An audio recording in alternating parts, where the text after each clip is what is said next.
El viento aullaba afuera, un lamento lastimero que se colaba por las grietas de las paredes de adobe, y traía consigo el olor a polvo y a una desesperanza tan antigua como la tierra misma. Adentro, el frío no era solo una sensación en la piel de Elena, era un peso en su alma, un compañero constante desde la muerte de Javier. Sentada en el suelo de tierra apisonada, observaba a su pequeño Mateo dormir un sueño inquieto, interrumpido por una tos seca que resonaba en el silencio como el golpe de un martillo en su corazón de madre. La última tortilla se había ido al mediodía, y el hambre era ahora un nudo amargo en su garganta y un vacío doloroso en el estómago de su hijo. Sobre la tosca mesa de madera, a la luz parpadeante de una vela casi consumida, reposaba el objeto.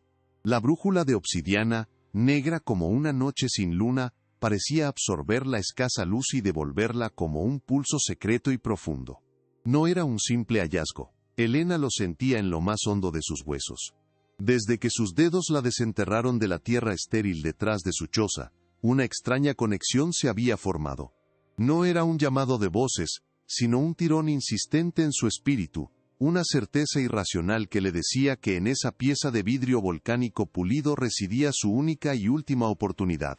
La aguja, también de obsidiana, no temblaba buscando el norte magnético, apuntaba, con una terquedad inquebrantable, hacia el este, hacia las colinas desoladas donde se erguían los huesos de la antigua misión jesuita, un lugar carcomido por el tiempo y las leyendas, un sitio del que los ancianos de Santa Dolores decían que era mejor mantenerse alejado, pues las almas de los monjes olvidados aún vagaban por sus pasillos derruidos, llorando por un Dios que los había abandonado. La gente del pueblo le temía, lo llamaban la boca del diablo, un portal a la desdicha. La razón de Elena, una voz frágil y debilitada por el hambre, le gritaba que era una locura. Abandonar la precaria seguridad de su hogar para seguir un artefacto inerte hacia un lugar maldito, era el camino de los desesperados, un suicidio lento bajo el sol inclemente. Pero entonces, el pequeño cuerpo de Mateo se estremeció en un espasmo de frío y su tos volvió, más débil esta vez, un sonido que le arrancó a Elena un sollozo ahogado. El miedo a los fantasmas y a las maldiciones se encogió hasta volverse insignificante frente al terror tangible y absoluto de ver la vida de su hijo apagarse en sus brazos. En ese instante la decisión floreció en medio del páramo de su desesperación. El miedo a lo desconocido era un lujo que ya no podía permitirse. El verdadero fantasma era el hambre que acechaba en las sombras de su propia casa. Se levantó, sus movimientos imbuidos de una nueva y fiera determinación. El amor por su hijo se convirtió en una armadura contra el terror del mundo. Tomaría a Mateo, la brújula, y el último trozo de su coraje, y caminaría hacia las ruinas. Si la salvación no se encontraba allí, al menos morirían buscando una esperanza, en lugar de esperar la muerte sentados. Antes de continuar, suscríbete al canal, comparte y deja tu like, porque el final de esta historia te va a sorprender. Y cuéntame en los comentarios, ¿tendrías el valor de entrar a un lugar maldito si fuera la única esperanza para tus hijos? Con los primeros rayos del alba tiñendo el cielo de un gris pálido y melancólico, Elena envolvió a Mateo en el único chal de lana que le quedaba, un tejido gastado que aún conservaba el vago aroma de su esposo. No hubo despedidas, pues no había nada que dejar atrás salvo el dolor y las paredes que habían sido testigos de su miseria. Con el niño acunado en sus brazos y la brújula de obsidiana fría y pesada en la palma de su mano, cruzó el umbral de su choza por última vez, sin mirar atrás. Sus pies descalzos apenas sentían las piedras del camino. Toda su atención estaba fija en las colinas que se recortaban contra el horizonte y en la aguja oscura que la guiaba con una convicción silenciosa.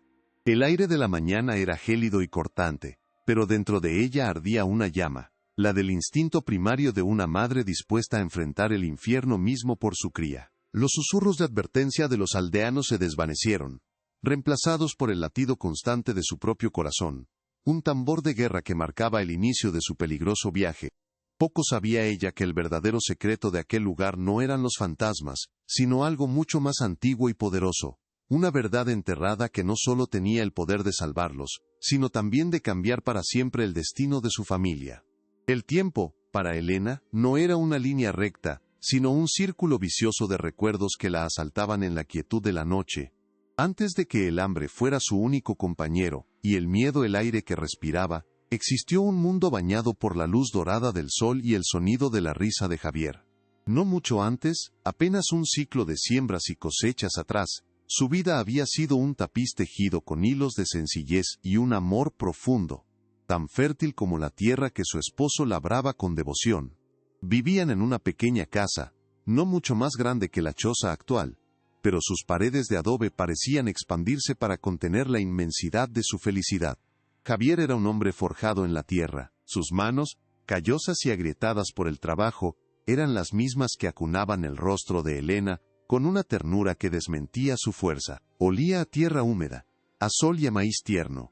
Por las tardes, regresaba del campo, y su llegada era anunciada por el canto alegre que entonaba. Una melodía que prometía que todo estaba bien. Mateo, entonces un niño que apenas caminaba, corría a su encuentro, y Javier lo alzaba en el aire, sus risas mezclándose con el zumbido de los insectos al atardecer, creando una sinfonía de paz que Elena creyó que duraría para siempre. Su sueño compartido era modesto pero sagrado. Anhelaban transformar el pedazo de tierra que trabajaban, que según una vieja historia familiar les pertenecía por derecho ancestral, en un jardín próspero. Javier hablaba de plantar árboles de aguacate y limones, de construir un pequeño corral para tener gallinas y de ver a Mateo crecer fuerte, con la barriga llena y el corazón contento. Por las noches a la luz de un candil, él le mostraba a Elena un viejo papel, un mapa casi deshecho que, según decía, era la clave de su futuro, la prueba de que sus raíces en ese lugar eran más profundas que las de cualquier hacendado. Aquella vida no conocía lujos, pero rebosaba de una riqueza que el dinero no podía comprar. La riqueza del sabor de las tortillas recién hechas inflándose sobre el comal. La del calor del cuerpo de Javier junto al suyo en las frías noches del desierto. La de ver a su hijo dormir plácidamente, sin la tos seca que ahora lo atormentaba.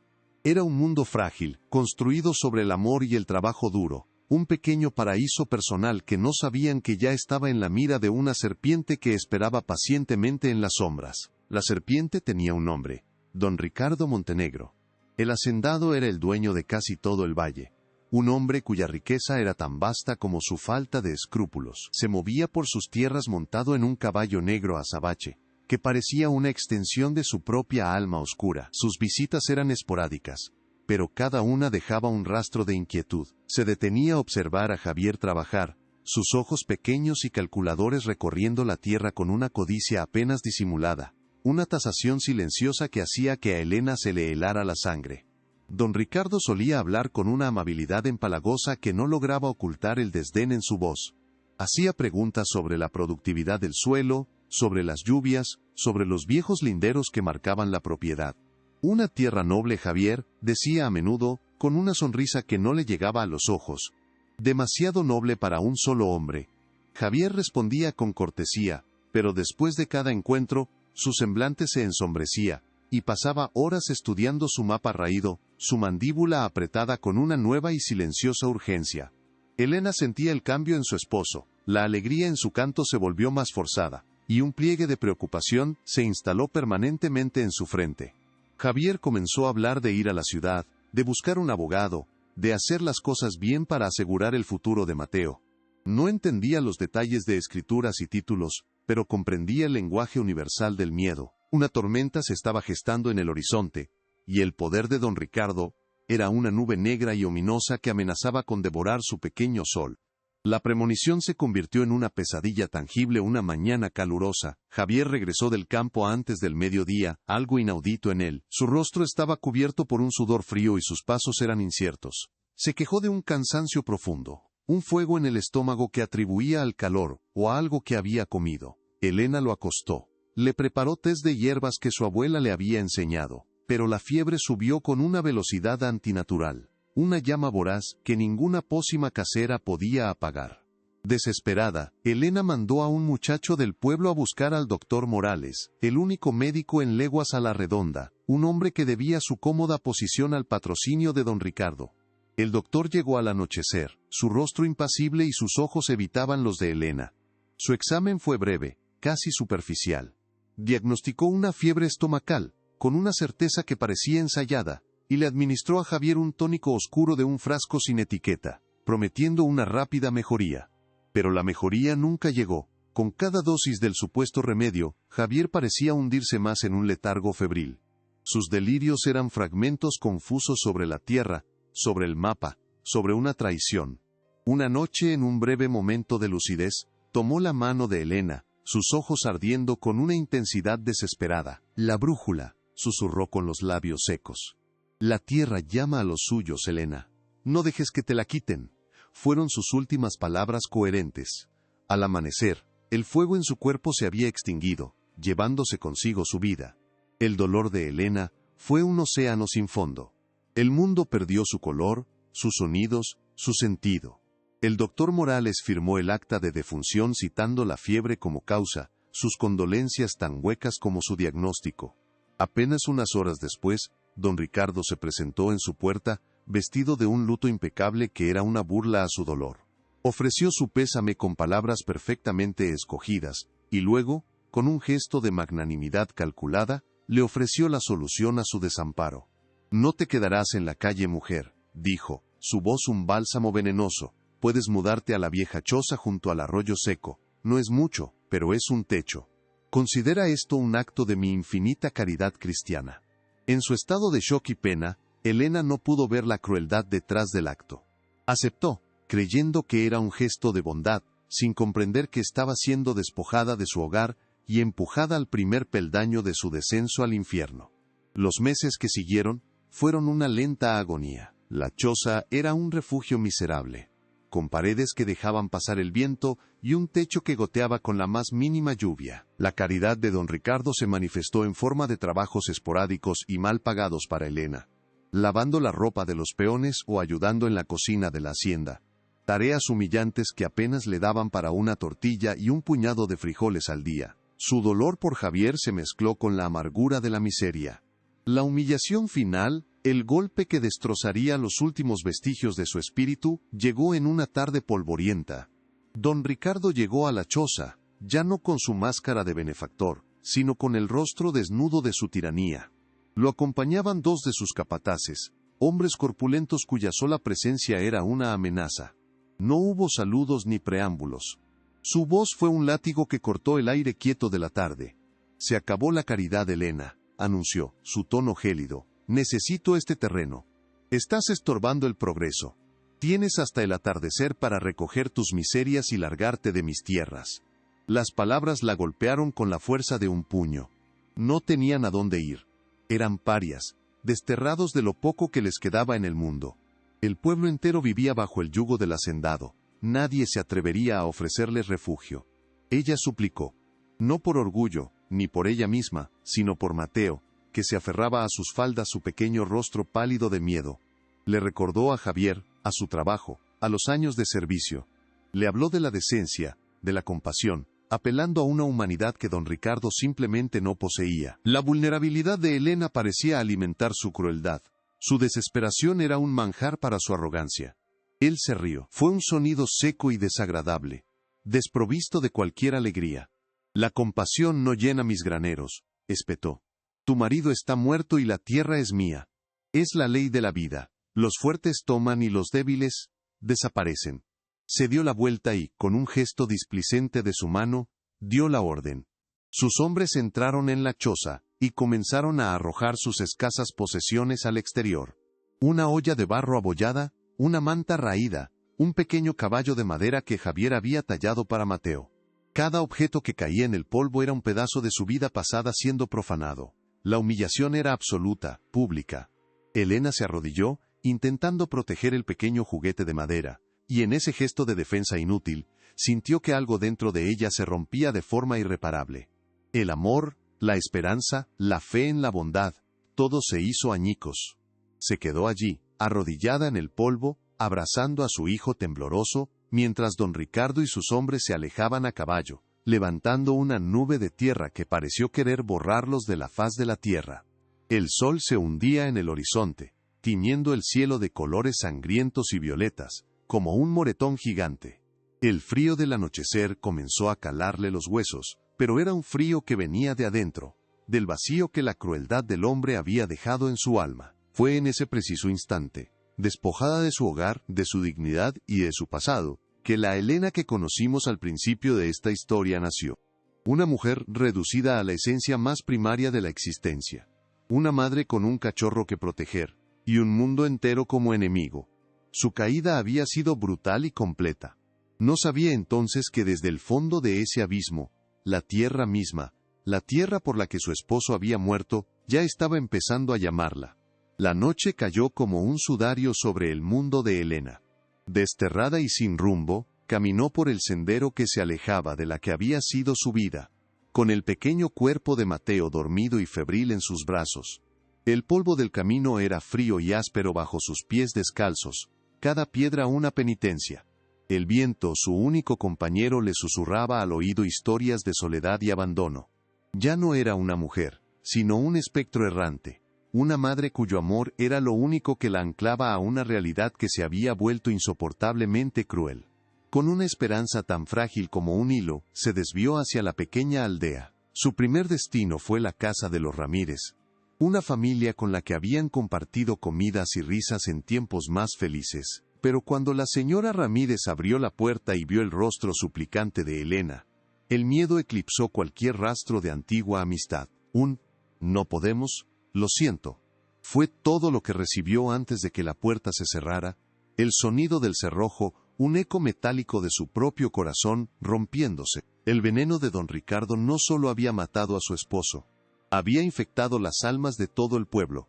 Su siguiente parada fue la iglesia, cuyos muros de adobe prometían un santuario que no existía. El padre Miguel, un hombre cuya sotana olía a incienso y a complacencia, escuchó su ruego con una paciencia estudiada. Le ofreció oraciones vacías y un pedazo de pan duro, pero le negó refugio, murmurando sobre la importancia de no desafiar la generosidad del hacendado, el principal benefactor de su parroquia. Elena comprendió entonces que hasta la casa de Dios tenía un dueño, y no era el que habitaba en los cielos. Esa primera noche, la pasaron acurrucados detrás de los puestos vacíos del mercado, un refugio improvisado contra el frío cortante del desierto. El aire apestaba a verduras en descomposición y a la miseria de los olvidados. Cada tos de Mateo era una nueva grieta en el alma de Elena, un recordatorio de su fracaso absoluto para protegerlo. Lo abrazó con más fuerza, intentando darle el calor que el mundo les negaba, sintiendo cómo la desesperanza, fría y pesada como una lápida, se asentaba sobre ella.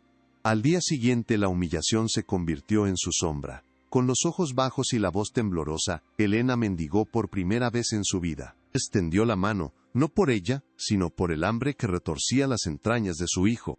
Algunas personas pasaban de largo, sus rostros como máscaras de indiferencia. Otras arrojaban una moneda de cobre con un gesto de desdén, como si su pobreza fuera una enfermedad contagiosa.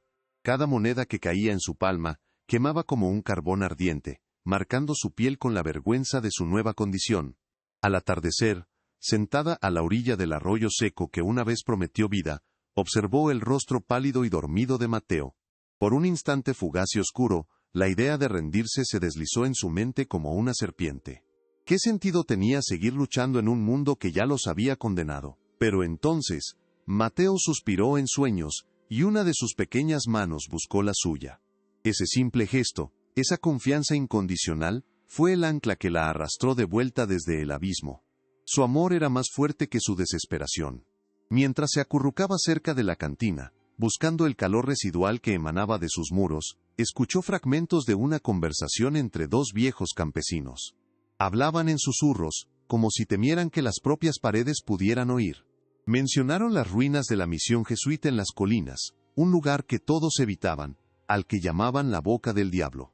Contaban historias de fantasmas de monjes que custodiaban un tesoro perdido, y de una maldición que caía sobre cualquiera que osara perturbar su descanso eterno. Las leyendas hablaban de hombres que habían entrado buscando oro, y que habían salido sin su alma, o que simplemente no habían vuelto a salir jamás. Para los viejos, era una historia de terror para contar junto al fuego, una advertencia sobre la codicia y lo profano. Pero para Elena, en el fondo de su pozo de desesperación, las palabras resonaban de una manera diferente. No escuchó la palabra maldición, sino tesoro. No escuchó fantasmas, sino secreto. La historia estaba destinada a asustar, pero a ella le infundió una extraña y peligrosa esperanza. La brújula de obsidiana en su bolsillo pareció calentarse. como si respondiera a la mención del lugar al que señalaba. La gente del pueblo le temía a los espíritus de los muertos, pero Helena había aprendido que los verdaderos demonios caminaban a la luz del día, vestían ropas finas y tenían nombres como Don Ricardo Montenegro. ¿Qué fantasma podría ser más cruel que el hambre que consumía a su hijo? ¿Qué maldición podría ser peor que la vida que estaba viviendo? La decisión se cristalizó en su mente no como un acto de lógica, sino como un salto de fe en la más absoluta oscuridad. La sociedad la había rechazado, la fe la había ignorado y la caridad la había humillado. No le quedaba nada que perder, y un hijo que salvar. Miró hacia las colinas del este, donde las siluetas de las ruinas se recortaban contra el cielo crepuscular, como los dedos esqueléticos de un destino olvidado. Ese lugar maldito era su única y última puerta. El viaje que estaba a punto de emprender es un testimonio del poder del amor de una madre, un amor que se atreve a caminar hacia la boca del diablo con la esperanza de encontrar el paraíso.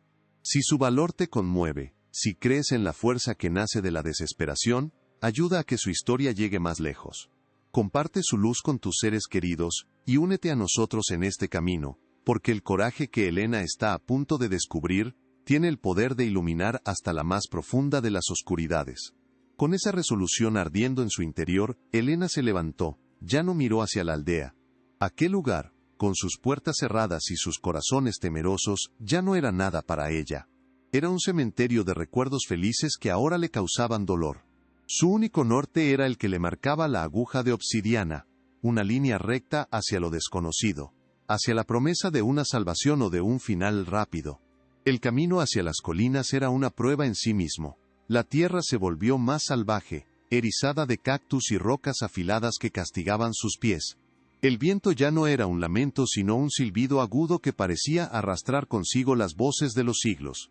El miedo era una presencia física, un nudo en su estómago, pero la determinación que sentía era como una armadura invisible que la protegía, forjada en la fragua de su sufrimiento. Cada paso era un acto de pura voluntad. El sol la golpeaba sin piedad, y el agua de su pequeño guaje era un tesoro que administraba con sumo cuidado, dando la mayor parte a Mateo, cuyos labios estaban secos y agrietados. El mundo se había reducido a eso. El siguiente paso, la siguiente respiración, la imagen del rostro de su hijo y el pulso constante de la brújula en su mano, guiándola hacia su destino. Finalmente, las vio. Las ruinas de la misión aparecieron en el horizonte, bañadas por la luz anaranjada del atardecer.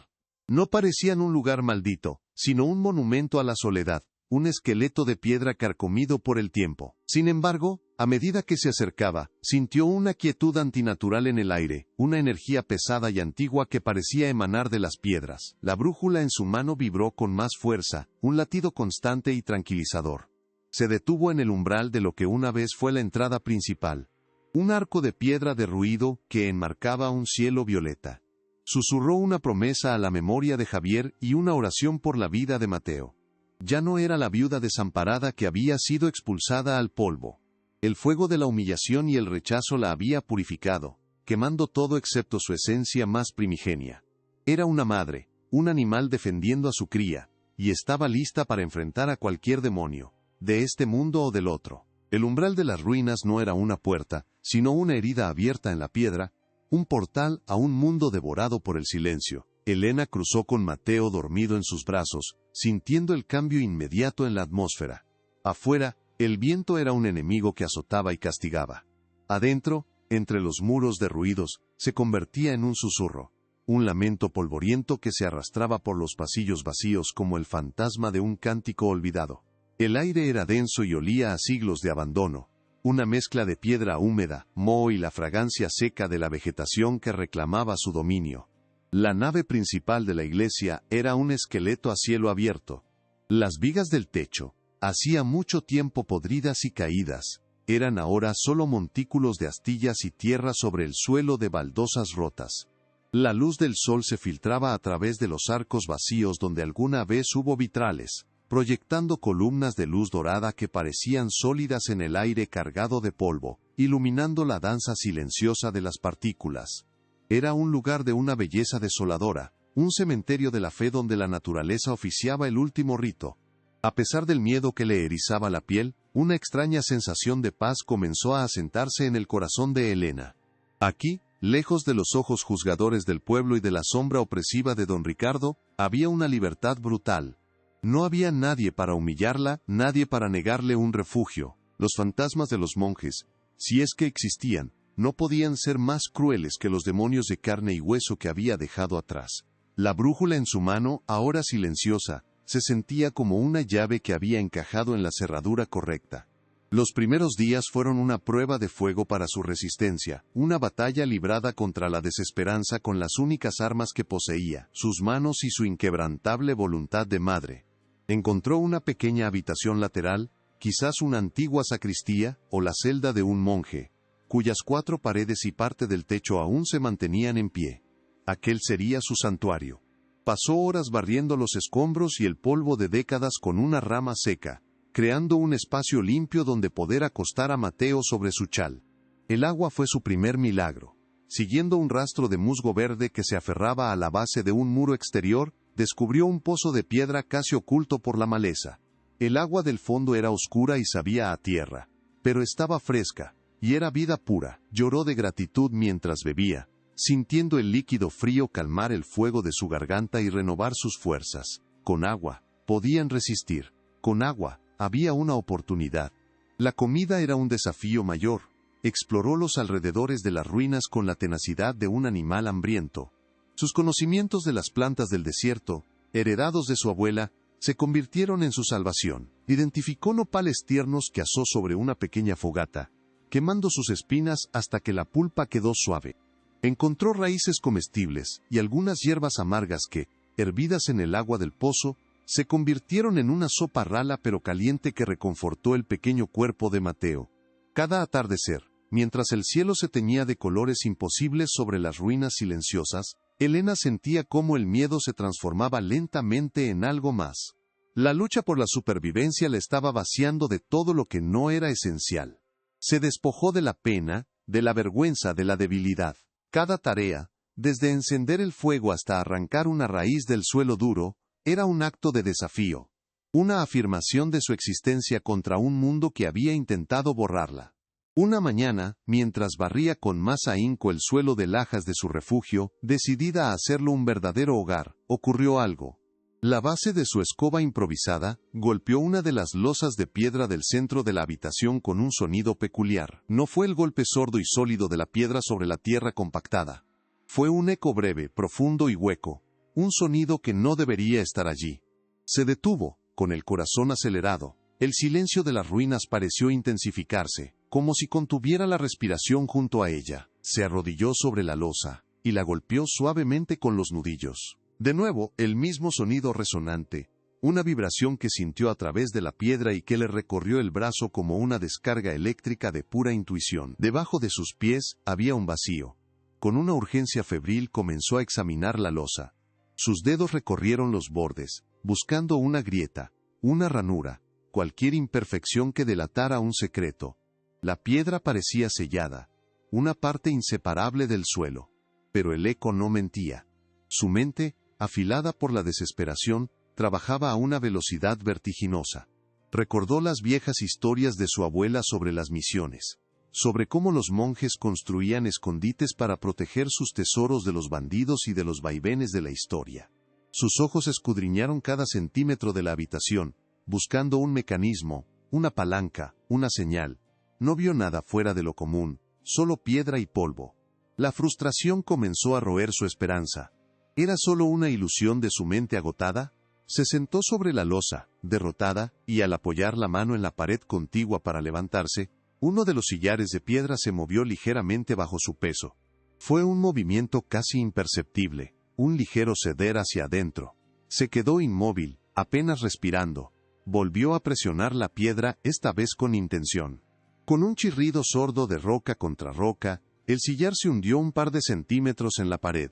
Y al mismo tiempo, escuchó un chasquido metálico bajo el suelo. La losa a sus pies se había levantado una fracción de pulgada por uno de sus bordes, revelando una oscura línea de separación.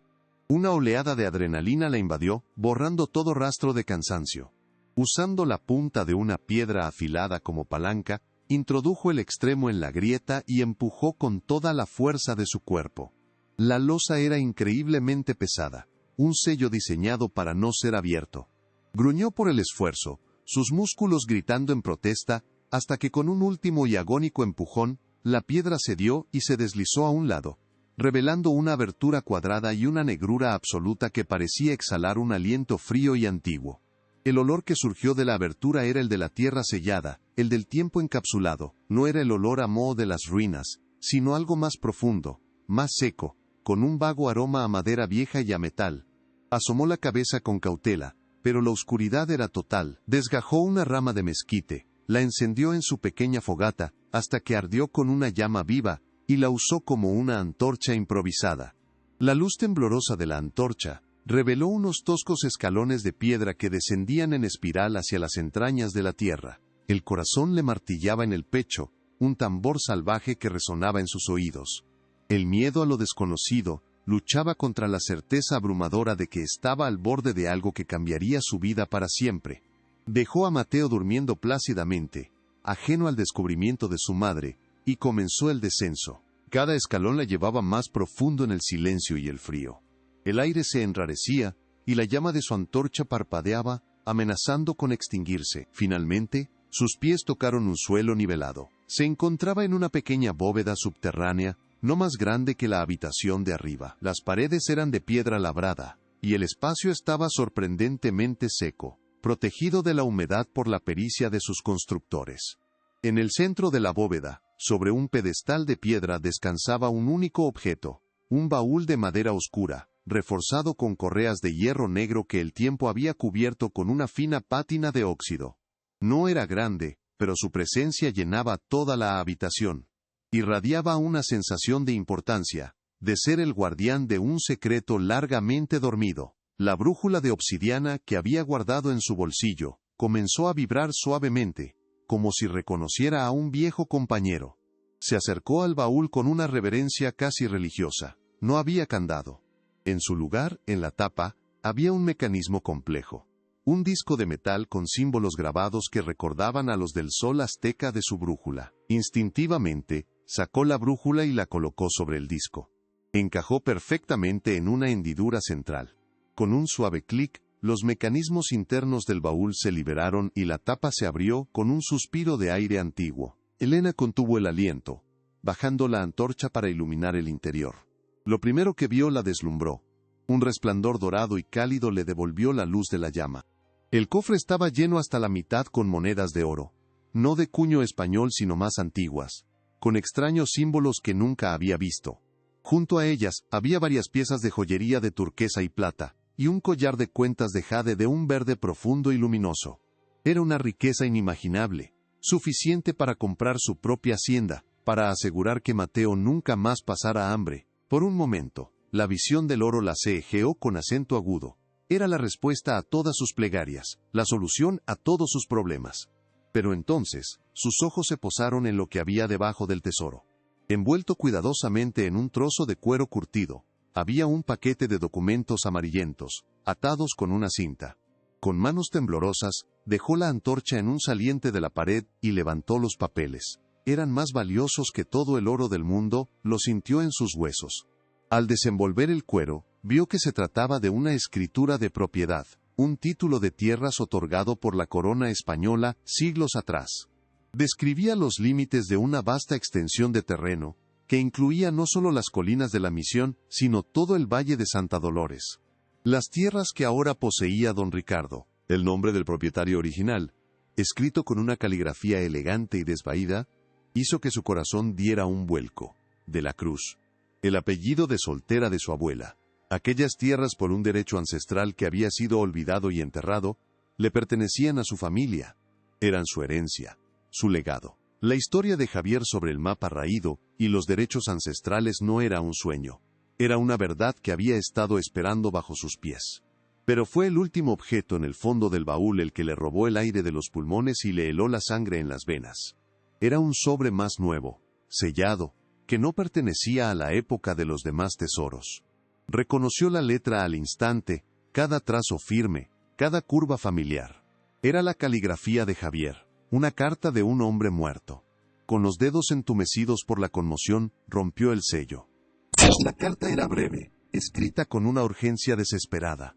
Las palabras de su esposo saltaron de la página, no como un recuerdo, sino como una voz viva que le hablaba desde la tumba, revelando la verdad definitiva y aterradora de su muerte y el verdadero propósito de la brújula que la había guiado hasta allí. Mi amada Elena, comenzaba la carta, si estás leyendo esto, significa que la brújula de nuestros ancestros cumplió su propósito y te ha guiado a la verdad. Esta tierra es nuestra, robada por la codicia de los Montenegro hace generaciones. Encontré esta bóveda y la prueba de nuestro reclamo. Estaba a punto de exponer a don Ricardo, de reclamar nuestro futuro. Pero él lo supo. La siguiente frase fue un golpe físico, un puñetazo en el estómago que le arrancó un sollozo ahogado. Mi enfermedad no fue obra de Dios, Elena, fue veneno, un fuego lento en mis entrañas administrado por el doctor Morales bajo las órdenes de ese monstruo. Me asesinó por esta tierra, me robó de ti y de nuestro hijo.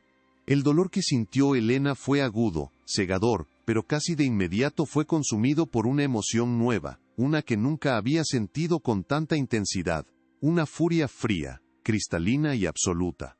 Las lágrimas que corrían por sus mejillas no eran de tristeza, sino de rabia. La imagen de don Ricardo ofreciendo su falsa caridad, la del doctor con sus ojos esquivos, todo cobró un sentido monstruoso. No había sido el destino. No había sido la mala suerte. Había sido un asesinato a sangre fría, un acto de una crueldad calculada para robarles no solo su tierra, sino su vida entera. La humillación, la miseria, el hambre de su hijo, todo había sido orquestado por la mano de un solo hombre.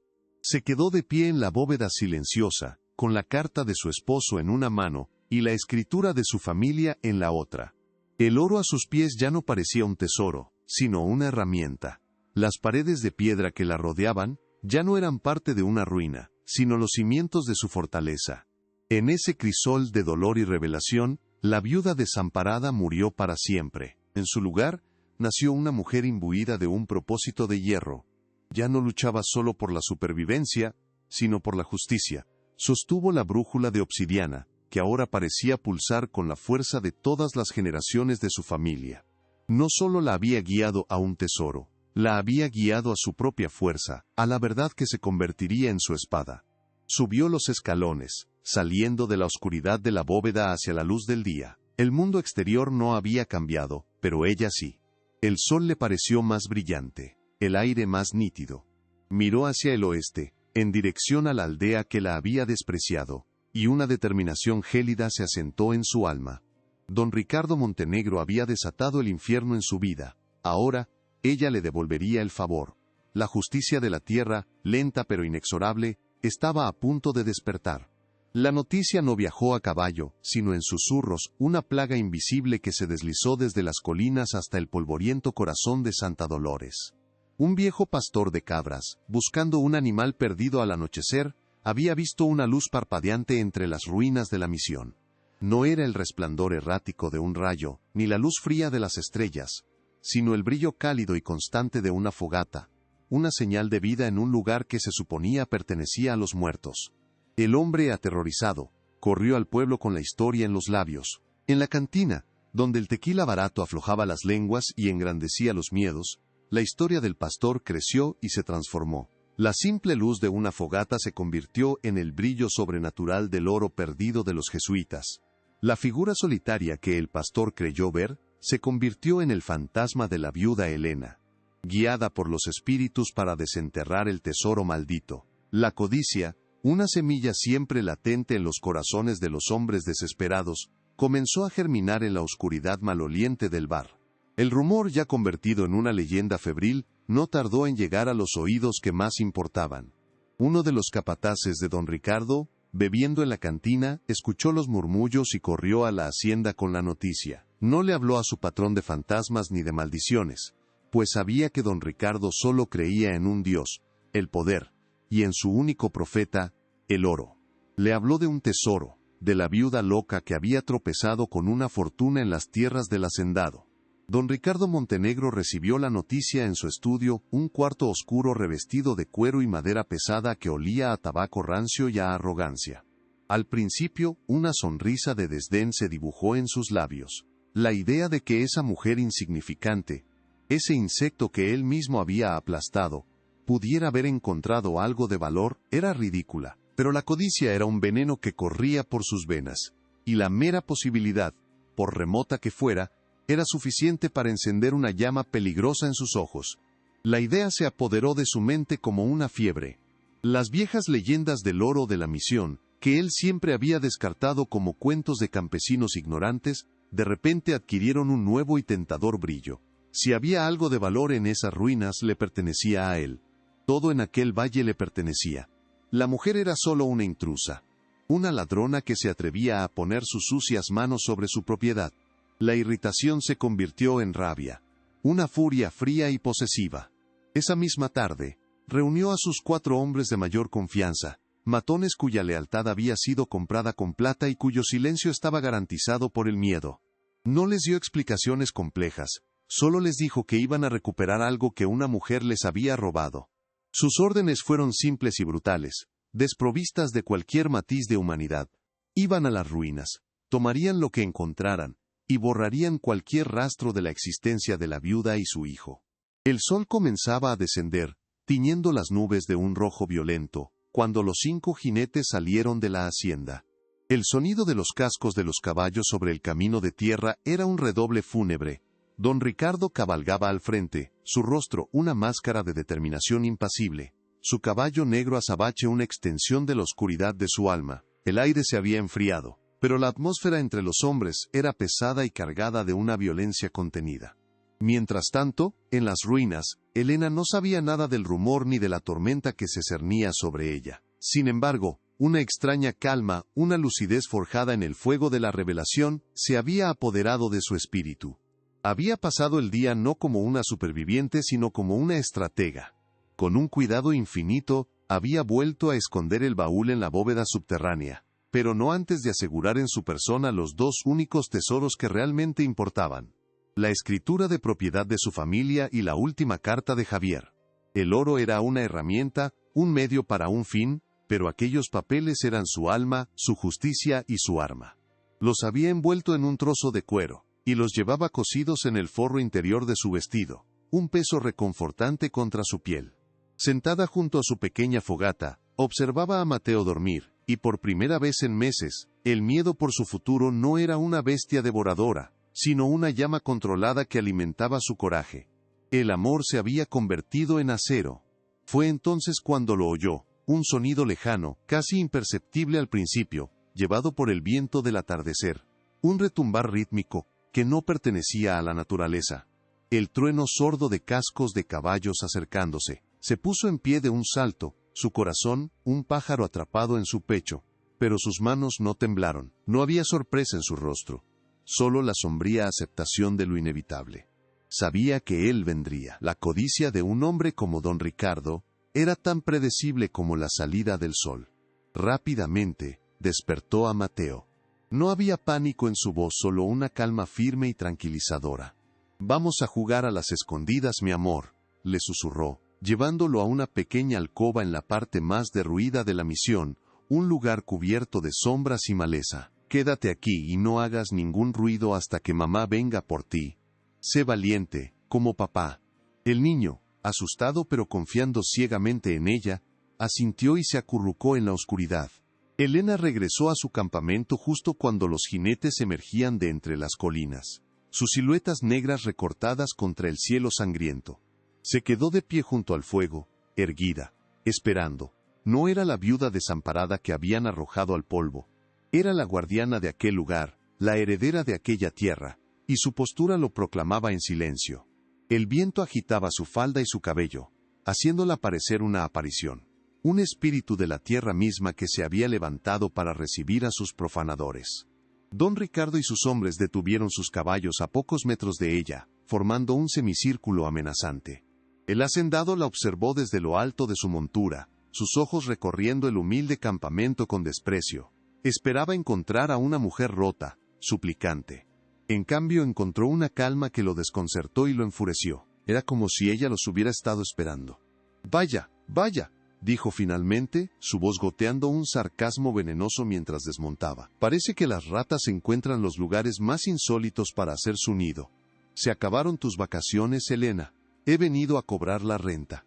Sus hombres rieron, un sonido áspero y forzado que murió rápidamente en el silencio opresivo de las ruinas.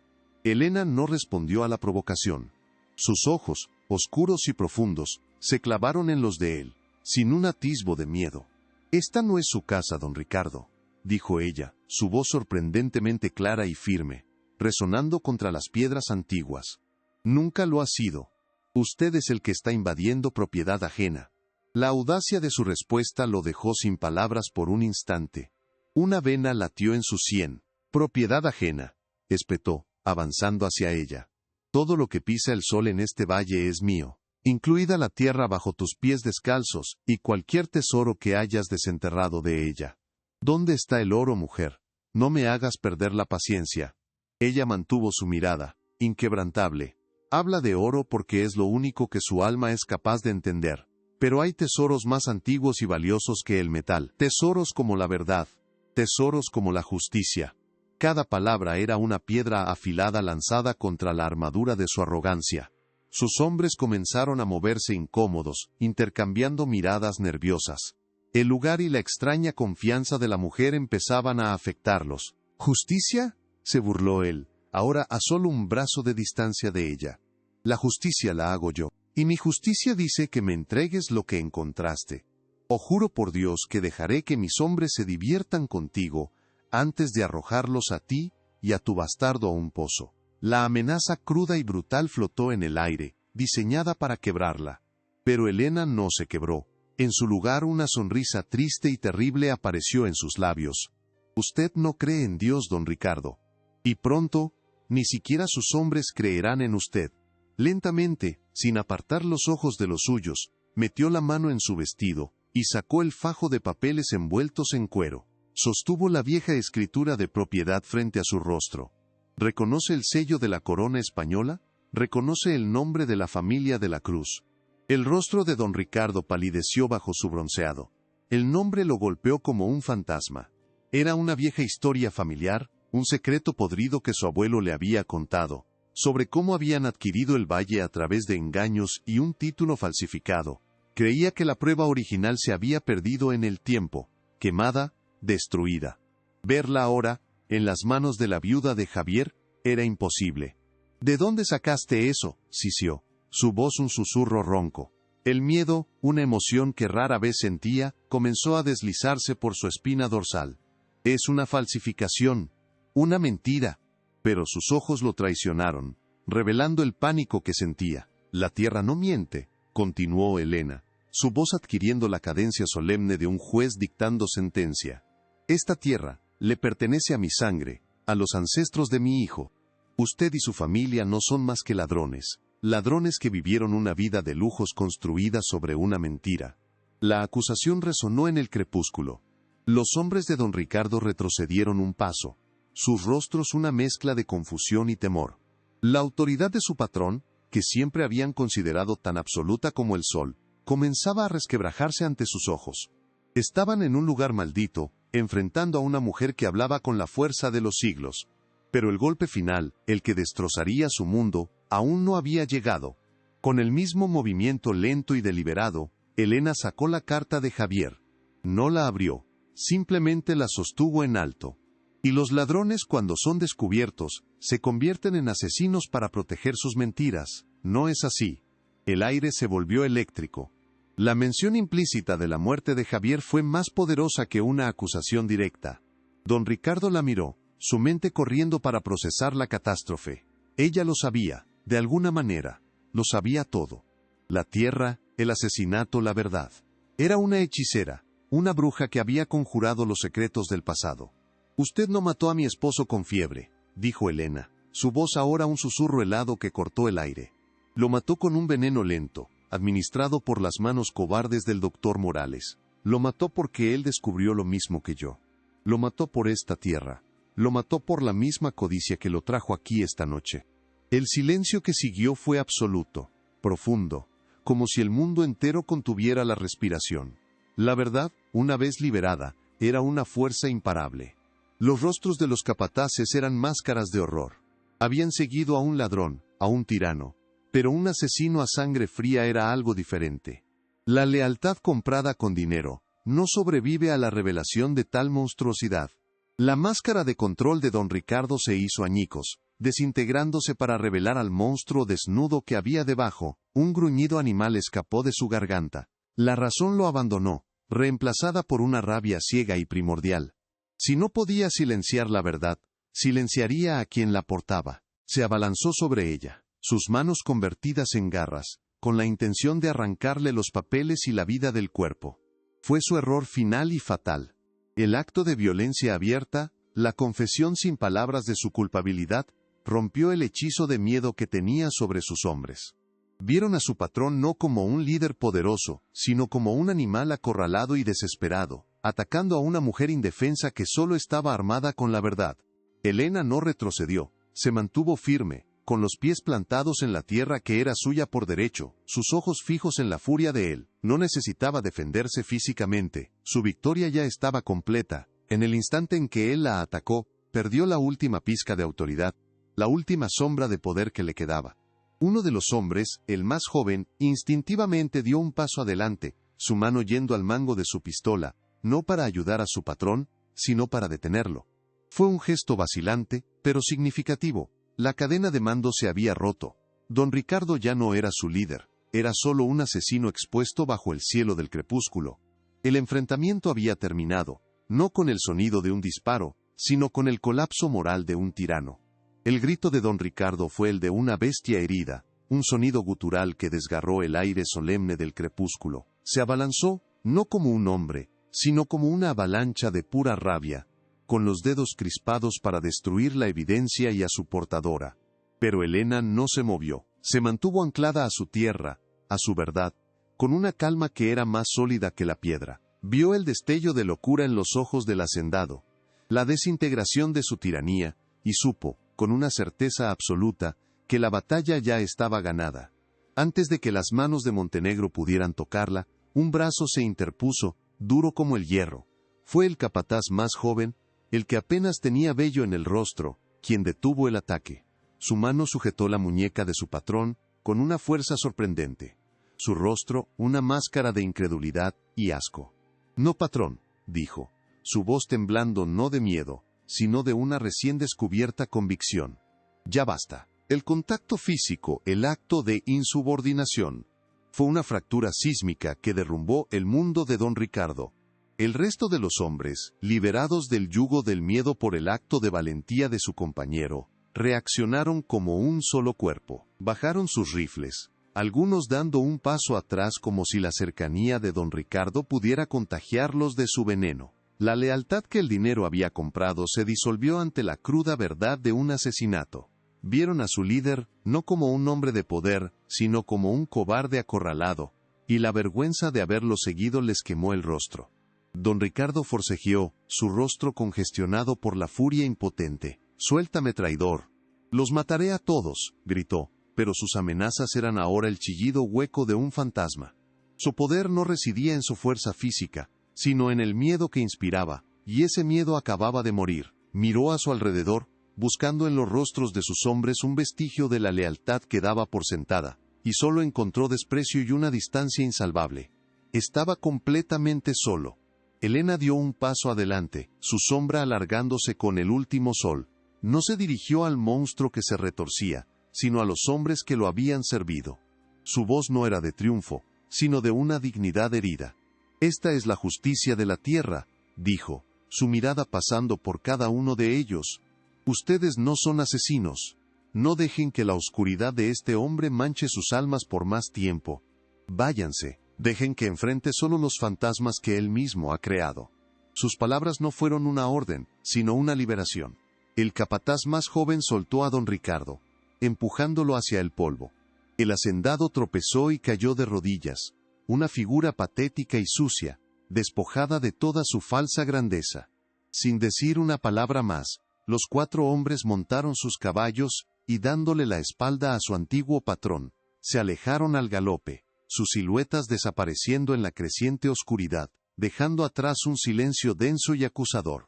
Elena observó a don Ricardo arrodillado en la tierra que había codiciado hasta el punto de matar. No sentía odio, ni siquiera satisfacción, solo un vacío inmenso. La justicia había llegado, pero no podía devolverle a su esposo. Se dio la vuelta y caminó hacia la alcoba oscura donde su hijo esperaba. «Ya puedes salir, mi amor», susurró.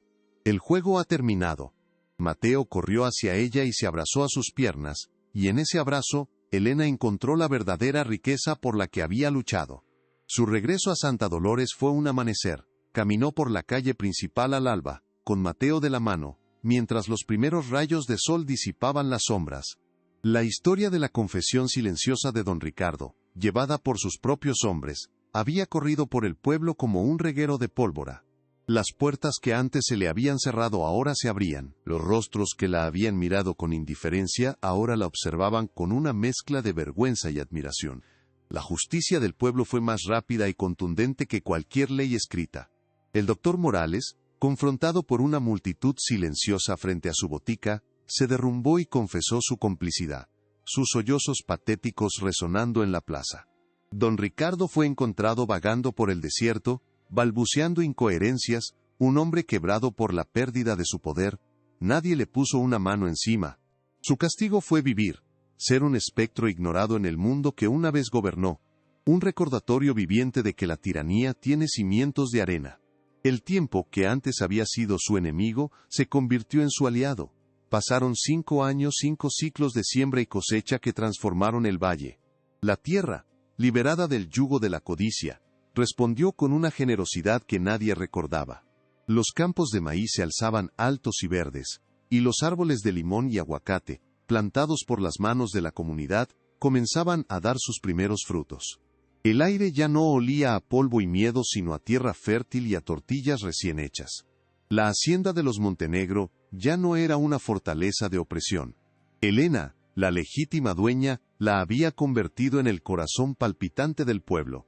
La casa principal ahora era una escuela, donde las risas de los niños, incluido un Mateo sano y curioso, habían reemplazado el silencio arrogante de sus antiguos dueños. Las trojes, antes llenas del grano acaparado por un solo hombre, ahora servían como un almacén cooperativo para toda la comunidad.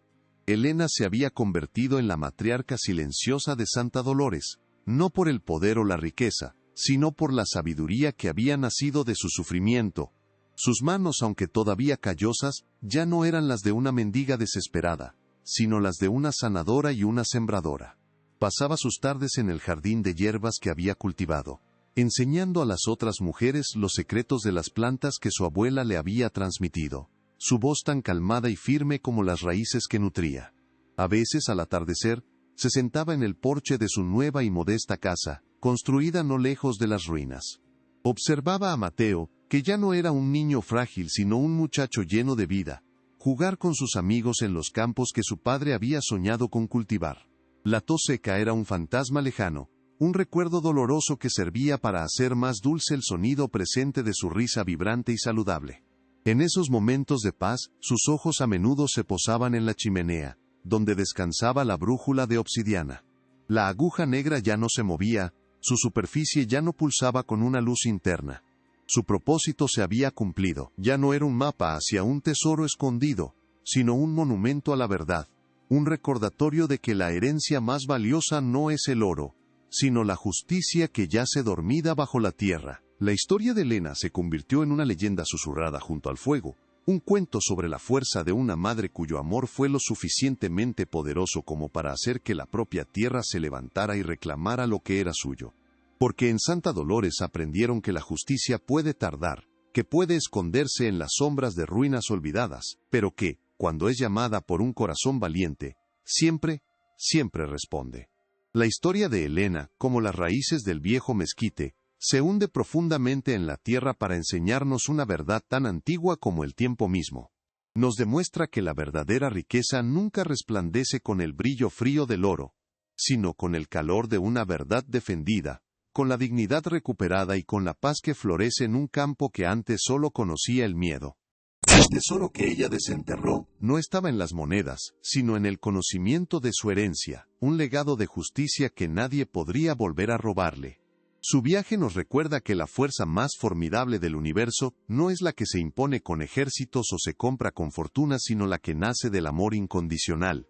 Fue el amor por su hijo lo que transformó a una viuda desamparada en una leona, dándole el coraje para caminar hacia las fauces de lo desconocido y enfrentar a un demonio de carne y hueso. En el corazón de una madre dispuesta a todo, reside un poder capaz de mover montañas y de hacer que la propia tierra clame por justicia. La caída de don Ricardo Montenegro no fue causada por una rebelión armada, sino por el peso insostenible de sus propias mentiras. Su imperio, construido sobre cimientos de crueldad y engaño, se desmoronó como un castillo de arena ante la simple marea de la verdad. Su historia es una advertencia de que el poder obtenido a través del sufrimiento ajeno es una ilusión frágil, destinada a ser destruida por la misma oscuridad que lo engendró. Al final, no fue desterrado por la fuerza, sino por la vergüenza.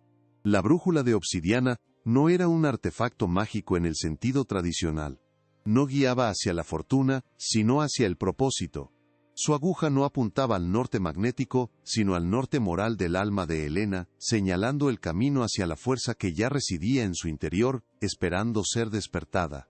Era un catalizador, una llave que no abría un cofre de oro, sino la bóveda de su propia resiliencia y el coraje ancestral que corría por sus venas. Así, la transformación de Santa Dolores se convirtió en un espejo de la transformación de Helena. La tierra, al igual que ella, se despojó del yugo de la opresión para revelar su verdadera naturaleza generosa y fértil. Las risas de los niños en la nueva escuela, el agua fluyendo de los pozos comunitarios, el verde vibrante de los campos, todo era un testimonio de que cuando se siembra justicia, se cosecha prosperidad para todos, no solo para unos pocos. Cada uno de nosotros enfrenta sus propias ruinas, sus propios desiertos de desesperanza. Llevamos dentro las historias de nuestros ancestros y las esperanzas para nuestros hijos. La jornada de Helena nos enseña que incluso cuando la sociedad nos da la espalda y la soledad parece ser nuestro único compañero, hay una fuerza dentro de nosotros, una brújula interior que nos guía hacia nuestra verdad y nuestro poder. Solo debemos tener el valor de escucharla. Al final, la leyenda de la viuda de Santa Dolores no es una historia de venganza sino de restauración. No se trata de la destrucción de un hombre malo, sino de la reconstrucción de una comunidad a través de la valentía de una mujer buena. Es un recordatorio eterno de que la herencia más valiosa que podemos dejar no son las tierras ni las riquezas, sino un mundo un poco más justo que el que encontramos. Si esta historia tocó tu corazón, te invito a que te suscribas a nuestro canal, a compartir esta luz con aquellos que amas y a dejarnos un me gusta, que nos diga que su mensaje ha llegado hasta ti. Creemos en el poder de las historias para sanar, para inspirar, y para recordarnos la fuerza que todos llevamos dentro. Tu apoyo nos permite seguir desenterrando estas verdades. Y ahora, queremos escucharte a ti. Cuéntanos en los comentarios qué lección te llevas de este viaje. ¿Qué injusticia has visto superada por un acto de valor? ¿O qué fuerza has descubierto en tus momentos más oscuros? Queremos leer tu historia, porque cada experiencia compartida es una luz más en el camino de todos.